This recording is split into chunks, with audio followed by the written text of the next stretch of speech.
Moi, je suis professeur à l'Université Laval à l'école de nutrition. Je suis chercheur en microbiologie. J'étudie les bactéries qu'il y a dans notre intestin, voir c'est quoi le lien avec la santé, comment sont affectées par ce qu'on mange, quelles molécules ils produisent qui peuvent affecter la bouffe. Donc, je dirige des étudiants dans des travaux, j'écris des demandes de subventions, on fait des gros projets en collaboration avec plein de gens. J'enseigne aussi des cours de microbiologie, notamment dans le programme du baccalauréat en nutrition de l'Université Laval, puis aussi dans d'autres cours un peu partout, parce que j'aime ça parler avec plein de gens de plein de domaines pour faire partager la science. Et puis, l'autre activité qui occupe un peu mes journées aussi, c'est que je suis, depuis à peu près un an, je suis fermier. Je suis un éleveur d'alpagas avec ma conjointe. On a démarré une ferme d'alpagas qui s'appelle la ferme Toudou. Vous pouvez aller nous voir sur Facebook. On a plein de photos de petits alpagas Toudou. J'aimerais que tu me parles de Frédéric Remond, l'auteur, donc de tes nouvelles, de tes romans. J'ai publié quelques nouvelles et quelques romans. En fait, je me demande si j'ai pas publié comme quasiment plus de romans que de nouvelles ou presque la même quantité. Je préfère travailler dans le roman. Mais j'ai quand même publié quelques nouvelles dans Solaris et dans différents fanzines, dans Rificorama aussi, mais peut-être qu'on y reviendra un peu par la suite parce qu'il y a des éléments pas mal intéressants avec la nouvelle dans Rificorama. Donc, si on va au roman plus d'horreur pour adultes, tout a commencé avec Jardin de chair, l'histoire d'une cannibale dépressive qui tombe enceinte. Et puis ça s'est poursuivi quelques années plus tard avec Pornovore, une romance gore qui raconte l'histoire d'une compagnie de films pour adultes qui s'installe dans des bureaux hantés à côté d'une compagnie d'informatique. C'est un peu humoristique aussi, un petit côté série B, tout en ayant du crunchant puis en essayant de garder une certaine profondeur dans l'intrigue. Et avec un beau petit clin d'œil à Hellraiser, de l'œuvre de Clive Barker. Là. Il y a quelques Easter eggs en lien avec ça. De quoi parlent tes romans jeunesse? C'est une série là, qui a présentement 2 tomes. Le troisième, il y en a un bon draft d'écrit. Je ne sais juste pas ce qui va lui arriver dans le futur. Mais donc, la série s'appelle La rue du lac Frisson. C'est une histoire d'horreur où un garçon et ses amis sont confrontés avec une forêt qui est possédée par un esprit maléfique. Vous remarquerez peut-être que dans mes différents textes, là, l'arbre maléfique, la tourbière des cauchemars, Jardin de chair ou les tubercules de l'horreur dans Rificorama, il y a toujours un petit côté plante. Pour moi, j'ai peur des végétaux, quelque chose. Dans l'arbre maléfique, j'ai mis tout ce que j'aimais du concept d'un arbre effrayant. Puis la suite, c'est la tourbière des cauchemars. Donc là, je suis allé vraiment plus péter dans le... C'est moins classique là, comme imaginaire que ce qu'on trouve dans l'arbre maléfique. Avec un côté, je dis c'est un peu la matrice rencontre Goldorak par le prisme de Lovecraft. C'est un peu ça. Donc, il y a des images là-dedans qu'on ne s'attendrait pas nécessairement à trouver dans la suite de l'Arbre maléfique, mais c'est un peu ça l'intérêt, c'est de faire toujours quelque chose qui est différent, pas répéter la même chose. Comme j'écris peu, je veux écrire des choses différentes. Dans mon métier de tous les jours, je suis un chercheur. Moi, mon but, c'est de repousser les limites de la science. Ben, en littérature, c'est sûr, ça peut sembler prétentieux de dire ça, mais le but, c'est pas d'être prétentieux, mais dans ce que je fais, j'essaie d'aller plus loin que ce que j'ai déjà lu, plus loin que ce que je connais. Ce que je réussis, ben là, c'est au lecteur de le juger. Je pense que dans Jardin de chair, il y a quelque chose d'assez intéressant qui a été fait du côté de la recherche de personnages, du type d'intrigue qui est vraiment pas classique comme type d'intrigue. Là, on va vraiment dans le... Si c'était un film, là, ça serait un film de répertoire, là, Jardin de chair, là, parce que l'histoire est trop particulière pour vraiment être... on ne part pas d'un point A à un point B. Là. Il y a vraiment plusieurs éléments particuliers. C'est pas hollywoodien, dans le fond. Là. Mais d'un autre côté, Pornovore suit plus un peu la trame du série B. Pornovore est plus classique là, dans sa conception que Jardin de chair.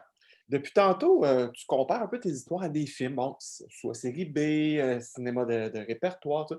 Y aurait-tu anguille sur roche par rapport à film et un de tes écrits? Très récemment, il y a eu le tournage d'une adaptation de ma nouvelle Les tubercules de l'horreur qui a été publié dans le collectif Horrificorama. C'est un pastiche de Lovecraft. Donc, j'ai pris comme la trame classique d'un texte de Lovecraft, un peu dans l'esprit de Le Cauchemar d'Innsmouth, mais que j'ai placé au Québec dans une situation historique. La nouvelle a inspiré Vanessa Berly. Elle a une compagnie qui s'appelle Tapis Rouge, qui vise à faire connaître les films québécois à l'international. Elle voulait se lancer dans la réalisation. Puis, avec Pierre-Alexandre Bonin, ils ont écrit une première version du scénario. Les tubercules. La semaine dernière, là, le tournage a eu lieu. J'ai vu des images, c'est écœurant. Puis j'ai vraiment hâte de voir comment ça va se passer. Parmi les comédiens, par exemple, Ghislain Taschereau, qui fait le rôle du vieux déplaisant à Giroux. Il y a aussi d'autres comédiens que je ne connaissais pas nécessairement, mais qui semblent tous vraiment très bons. Puis d'avoir tous le profil du rôle, là. Ils ont fait un super bon casting. C'est tout un film qui est fait de manière indépendante, malgré qu'il y a des subventions qui ont tenté d'être obtenues. Ça n'a pas été un succès, mais ça me connaît là, en recherche. Nous, on en écrit 10 pour en avoir une. Mais ils ont quand même décidé de réaliser le projet, puis de documenter aussi le processus avec des vlogs au fil du temps et tout. Donc, vous pouvez aller voir sur YouTube et sur Facebook. Qu'est-ce qui t'a fait aimer ce genre mal aimé-là, de l'horreur, de l'épouvante? C'est une bonne question. Je ne sais pas qu'est-ce qui m'a fait aimer ça. J'ai l'impression que c'est comme venu naturel parce que depuis que je suis tout petit, tu sais, j'étais enfant, là, je tripais sur Castlevania. Puis, dès qu'il y avait un monstre, quelque chose d'effrayant, je trouvais ça cool, puis je trouvais ça le fun. S'il y avait des livres d'horreur dans la bibliothèque ou les livres sur les monstres, ça, c'est un élément qui est important. Tu sais, les fameux livres là, illustrés avec les monstres mythologiques et autres, puis des petites descriptions, ça a sur les fantômes, les monstres légendaires, la magie. Fait au début, comme lecteur, j'ai beaucoup lu ce type de livre-là. Ensuite, je suis allé dans la section ésotérique de la bibliothèque. Là, il y avait une étagère au complet. Fait que là, je les épluchais toutes au complet. Tout ce qui avait l'air de des monstres, de la magie noire, tu sais, tout ce qui était un peu, pas l'astrologie ou ces affaires-là, mais vraiment les trucs un peu plus horrifiques. Tu sais, là, je suis trippé au bout. Puis après ça, je suis tombé dans la section avec les livres d'horreur plus classiques avant de tomber dans la section pour adultes. Tu sais, je suis tombé sur Dracula, puis des anthologies de textes, de Weird Tales. Et, un peu par hasard, en épluchant les rayons, je suis tombé là-dessus. Puis là, j'ai découvert vraiment que l'horreur pouvait être l'horreur. Puis après ça, Stephen King est arrivé. Ça a confirmé le tout. Puis d'autres auteurs comme Clive Barker, Poppy Z-Bright, Douglas Clegg. Là. Quand tu commences un projet, est-ce que tu fais des plans, la préparation? Comment tu fonctionnes? Ça dépend. J'ai commencé avec Jardin de chair, j'avais écrit, je veux dire, j'avais pas. Dans ce temps-là, je rêvais d'écrire un livre. Tu sais, c'est le premier là, que j'ai complété jusqu'au bout et tout, puis qu'on a beaucoup travaillé ensemble pour que ça donne quelque chose qui avait du bon sens, là, pas juste un roman d'ado. Là. Puis, tu sais, celui-là, ça a été fait un peu à la bas comme je te pousse, avec l'inspiration du moment et tout. Donc, j'ai beaucoup débroussaillé, puis à un moment donné, j'ai su l'histoire c'était quoi. Puis une fois rendu là, j'ai pu faire un plan de ce qui restait, puis le retravailler, genre 27 drafts différents, sans compter la direction littéraire qu'on a faite ensemble. Ça a été le processus du premier. Pour les autres qui sont venus après, j'ai toujours eu un plan assez clair, du moins, savoir chaque chapitre, qu'est-ce qui se passe, une structure. Sans rentrer trop dans le détail, là, je ne suis pas du type à faire d'apprendre des tonnes de notes. Moi, si j'ai un synopsis d'une page pour un roman, pour moi, c'est suffisant. Mais là, présentement, je travaille sur un roman qui est un peu plus expérimental, un peu particulier. Là, ce que je peux dire, c'est, je ne peux pas dire grand-chose là-dessus, mais c'est un roman gothique dans le milieu scientifique. À lire dans 10 ans chez un éditeur près de chez vous. Là. J'ai aucune idée quand est-ce que ça peut être prêt. Puis celui-là, j'ai plein de concepts, j'ai plein d'idées, j'ai des personnages, mais je n'ai pas d'histoire. Fait que là, je travaille, j'avance tranquillement, un peu à tâtons, jusqu'à ce que je trouve l'histoire, mais ça permet ça. Tu sais, quand tu sais ton histoire, puis tu as ton plan, ben, tu suis ta trame, puis tape. Ça se construit.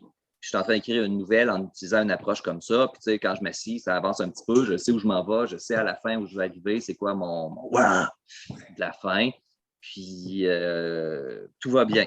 Celui-là, chaque fois que je m'assis, que je m'assis, je ne sais pas où est-ce que je m'en vais. Puis tant que je ne le saurai pas, je ne pourrai pas dire, OK, ben le projet, je peux budgéter mon temps d'écriture parce que vous comprendrez qu'avec ce que je fais dans la vie, du temps d'écriture, il faut que je le budgète bien comme il faut dans le reste. Je ne peux pas me budgéter du temps d'écriture pour le terminer, dire, OK, ben là, je sais qu'il faut que j'aille là, que j'aille là, que j'aille là. Puis après ça, ça va être fini. Là, j'ai aucune idée. Ça pourrait être 200 pages comme ça pourrait être 1000 pages.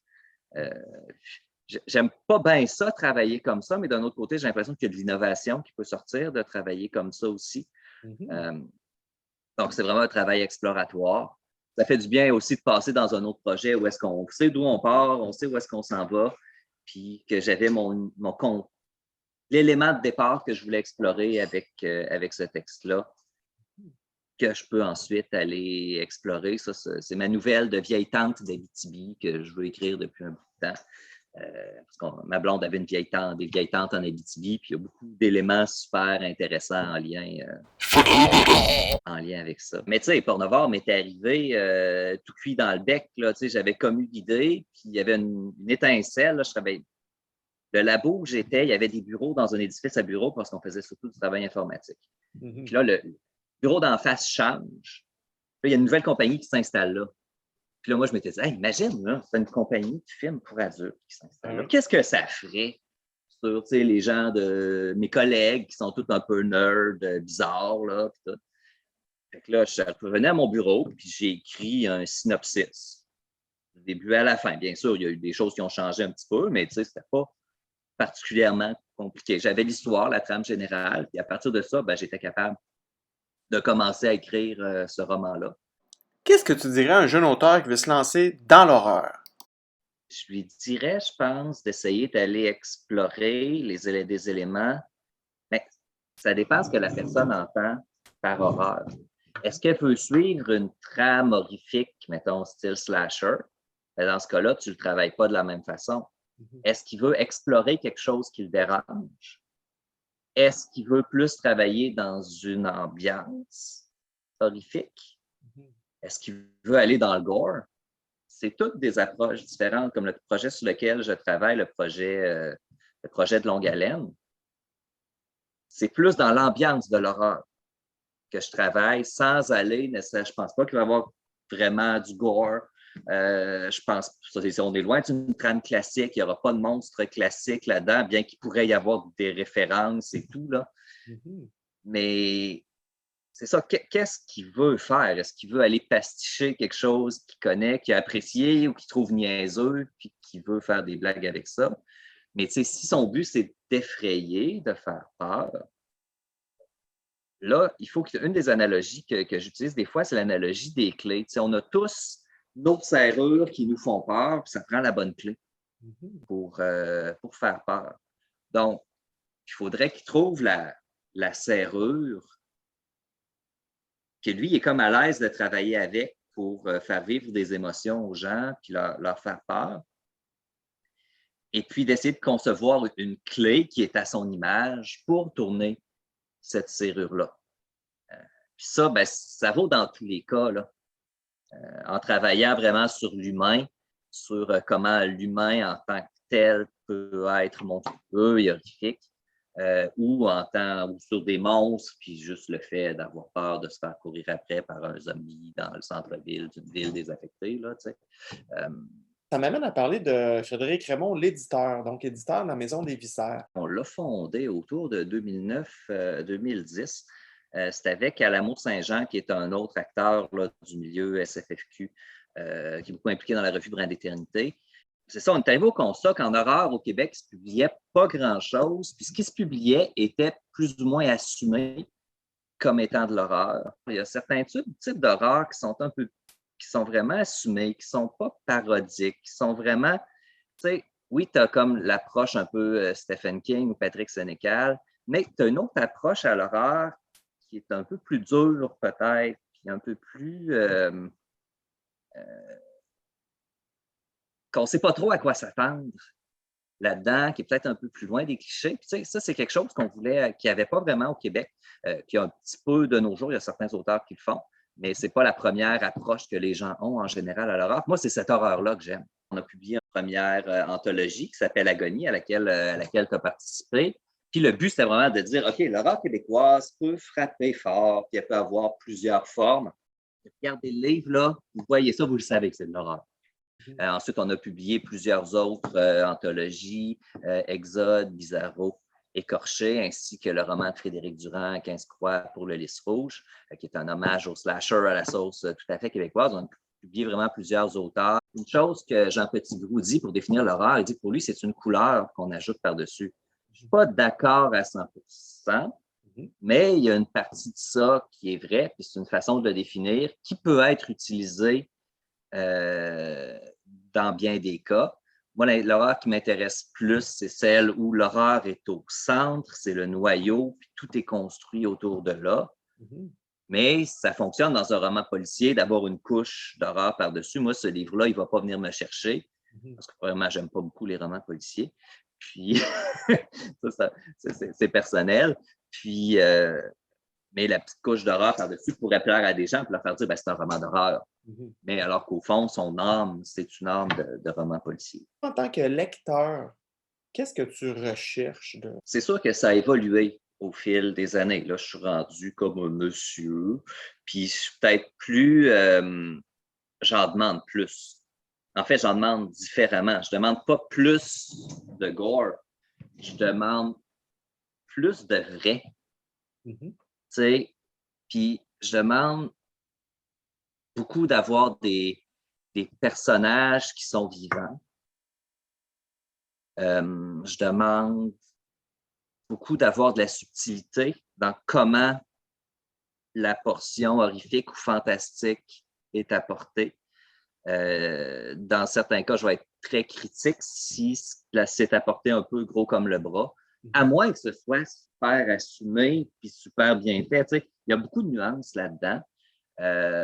Et tu sais, une lecture que j'ai faite récemment, Blackwater de Michael McDowell, là, qui vient d'être réédité chez Alto, puis en France, chez Monsieur Toussaint. C'est les personnages, c'est leur vie qui est au centre du récit. Puis une fois de temps en temps, tu as un élément d'horreur qui arrive, puis ça frappe. Puis il y a des éléments d'horreur qui se développent tranquillement dans le fond, en arrière. Puis ça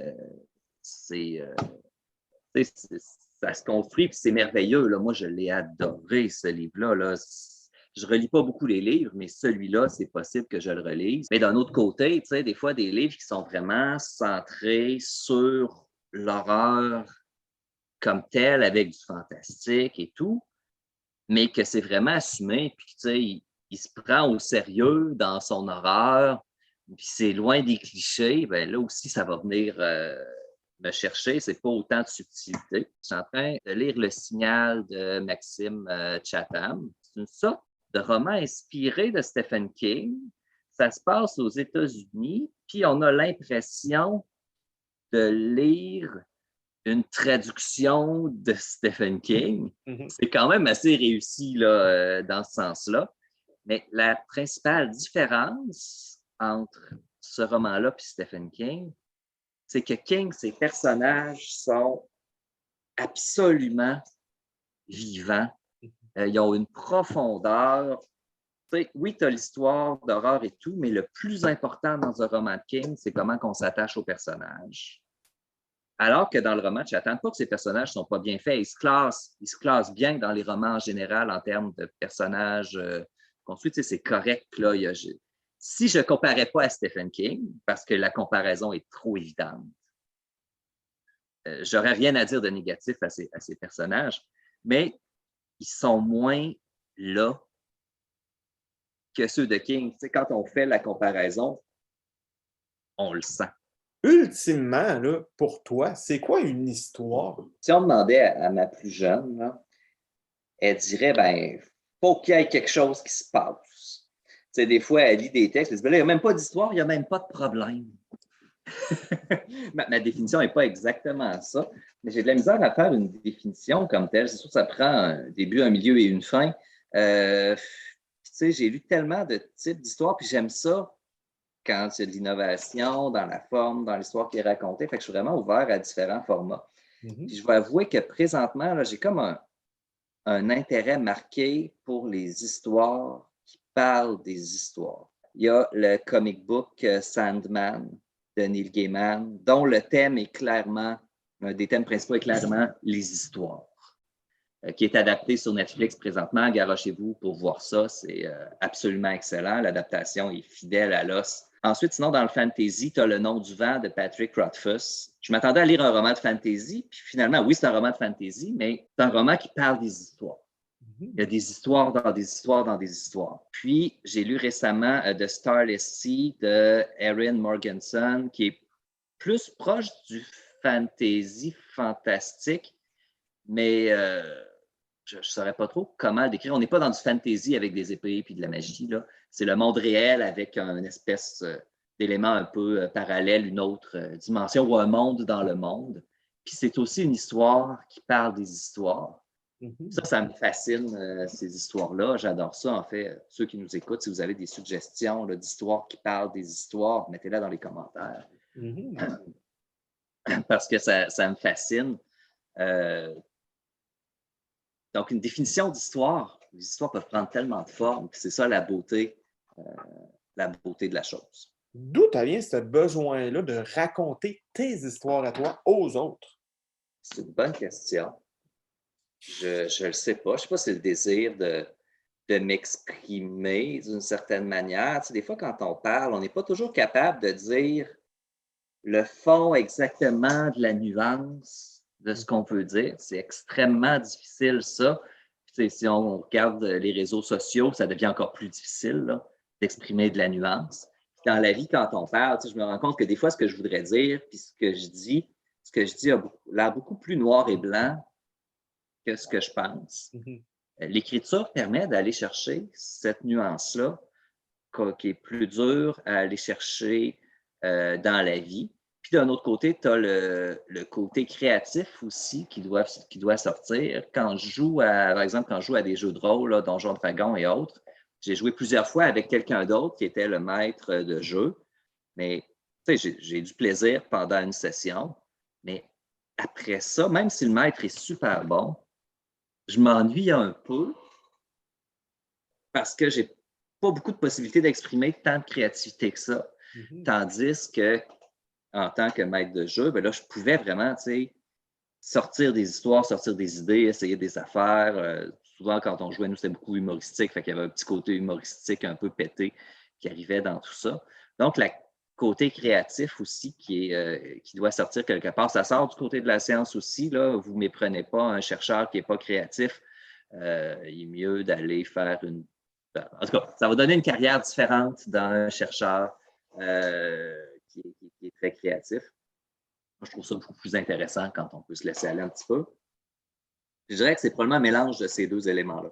Je pense que ma première rencontre avec la revue Solaris, c'était sans doute dans un salon du livre de Québec, parce que c'est comme mon salon du livre où je vais presque tous les ans depuis que je suis assez grand pour me déplacer tout seul en bus pour aller dans un salon du livre. C'est là que j'ai découvert peut-être début des années 2000, moitié des années 2000, là, des travaux de Natacha Beaulieu, Claude Bolduc. Fait en ayant découvert ça, ma rencontre avec les éditions à lire, là, qui est un peu le chapeau au-dessus de Solaris, ça, j'espère que je le Ah définis non, pas c'est mal. correct. Là. Ouais, Ouais. ouais, c'est correct. J'avais rencontré Jean Petitgrou qui m'avait été présenté par Jacques Côté, qui était mon prof de français au Cégep. On faisait un travail d'intégration au Cégep sur les vampires avec deux de mes collègues que je salue, que je n'ai pas vu depuis un bon petit bout de temps. On a fait un travail d'intégration sur les vampires. Puis, il nous avait dit, va rencontrer Jean Petitgrou, éditeur d'horreur et tout. Fait que, on avait discuté avec lui. Fait que ça m'avait fait une première initiation aux travaux de ce que fait la maison d'édition, dont Solaris, ce qui m'a permis de découvrir plusieurs auteurs. Puis à ce moment-là, justement, Jean Petitgrou m'avait dit hey, bientôt, on sort un livre là, vraiment cool. Là, ça s'appelle Sur le seuil. Tu vas adorer ça. Fait que je pense que ça vient de là. Puis après ça, ben, je surveillais les numéros dans le cas où Natacha ou Claude soient publiés parce que c'était deux pointures majeures vraiment là, Oui, qui dans le venait de domaine. chercher, là. Ouais. Oh ouais, ben là, c'est ça le côté gothique de Natacha Beaulieu, le côté horrifique plus classique de Claude Bolduc, qui pouvait aller aussi dans l'assez croustillant, là, dans certains cas, mettons Vieille peau, ou qui a été publié dans Solaris, ou L'heure de bébé, qu'on retrouve dans un autre de ses recueils. Qu'est-ce que tu penses de l'horreur au Québec de nos jours? Entre 2010 et 2022, il y a eu une solide évolution. Quand on a fondé la Maison des Viscères, il n'y avait pas grand-chose qui se publiait, à part quelques auteurs chez à lire, puis une fois de temps en temps, puis aussi de Brume. Mais ça, c'était 4 ans avant Jardin de Chair. C'était bien avant tout ça. Depuis, il s'est passé beaucoup de choses. Il y a eu plusieurs séries qui ont vraiment été des succès commerciaux, Les Cobayes chez De Mortagne, Les Contes interdits chez ADA. Ça a montré qu'il y avait vraiment un public pour ça. Je ne me retrouve pas toujours personnellement dans mes goûts, dans ce qui se publie, même si c'est de l'horreur, puis il y a quand même des bonnes choses au travers de tout ça. J'ai l'impression que les éditeurs ont peut-être moins peur aussi d'en publier. Là. Je ne sais pas un jour, quand j'aurai un autre livre, à quel point ce sera facile ou difficile d'y aller. Mais même des éditeurs comme Alto qui vont aller chercher certains textes assez intéressants, parfois en traduction, comme par exemple, qui ont traduit Nick Cutter avec Troupe 52 puis Little Heaven. Là, on tombe vraiment dans une horreur vraiment costaude. Donc, c'est sûr, c'est une traduction, mais quand même, qui a pris la peine de publier ces traductions-là. Moi, ça m'enthousiasme. Donc, il y en a encore plus maintenant qu'il y en avait. Il y a des auteurs qui ont l'air de vraiment bien réussir avec leur publication d'horreur. Ça me rend très, très content pour eux. Donc, je pense que l'horreur se porte bien au Québec, même si moi, ce que je recherche en horreur, je ne le trouve pas nécessairement dans ce qui est publié. Mais ça, c'est pas grave parce qu'on sait que la porte est ouverte. Puis, sachant que la porte est ouverte, ben, le monstre peut sortir. Puis, si le monstre peut sortir, ben, ça a plus de chances de juger. Un des sujets sur lesquels je me suis beaucoup questionné dans les dernières années, c'est la violence dans l'horreur, la nécessité de la violence dans l'horreur. Je n'ai pas trouvé de réponse. Puis, il y a quelques années, ça me titillait, puis je n'étais pas sûr, j'avais envie tant d'écrire plus d'horreur, parce que je trouvais que c'est que le centré sur la... C'est un peu le contre-coup d'avoir vraiment trippé sur le gore, puis le splatterpunk, puis le horreur plus extrême, qui, quand c'est bien fait, là, c'est vraiment super. C'est comme si on compare Décadence 1 à Décadence 72. Le 1 est solide. Oui, il y a beaucoup de violence physique, mais il y a quelque chose qui fait que ça fonctionne. Tandis qu'après, ça devient un peu mécanique. Puis, cet aspect-là, ça m'a beaucoup interpellé dans les dernières années. J'ai beaucoup réfléchi là-dessus. Je n'ai pas trouvé de solution. Mais en fait, je pense que la solution que j'ai trouvée, c'est d'aller plus dans le gothique que, que dans l'horreur plus basée sur la violence. Mais c'est quelque chose que, une question que je me pose. Est-ce que ça se peut de l'horreur qui n'est pas violente? Est-ce que ça se peut de l'horreur qui est plus éthique quasiment que de l'horreur qu'on retrouve souvent au cinéma et tout, là, avec les grands clichés qui sont souvent l'agression de quelqu'un vers quelque chose d'autre. Comment est-ce qu'on pourrait décliner ça, une horreur qui ferait vraiment peur et qui ne serait pas basée sur ces sentiments viscéraux-là, soit de la jubilation de voir de la violence faite ou du dégoût de voir cette violence faite-là par rapport au même texte que deux personnes différentes pourraient le vivre, les deux opposés ou n'importe où entre les deux. Ça, c'est une question qui m'a beaucoup fait réfléchir, entre autres, notamment quand on a publié là, Pornovore, qui était un moment assez particulier où il y avait beaucoup de polémiques en lien avec la littérature d'horreur, qui nous a fait faire travailler aussi le texte à la dernière minute pour le rendre meilleur, je pense, mais aussi en essayant d'éviter des éléments de violence sexuelle et d'autres trucs comme ça, tout en faisant que le roman marchait encore, qui était encore effrayant. Tout plein de questions comme ça. Mais tu sais, le premier réflexe, des fois, de dire je vais écrire quelque chose de dégueu, ben, puis de violent, ça va donner de l'horreur. Puis, il y a toutes ces nuances-là là, dans mes questionnements.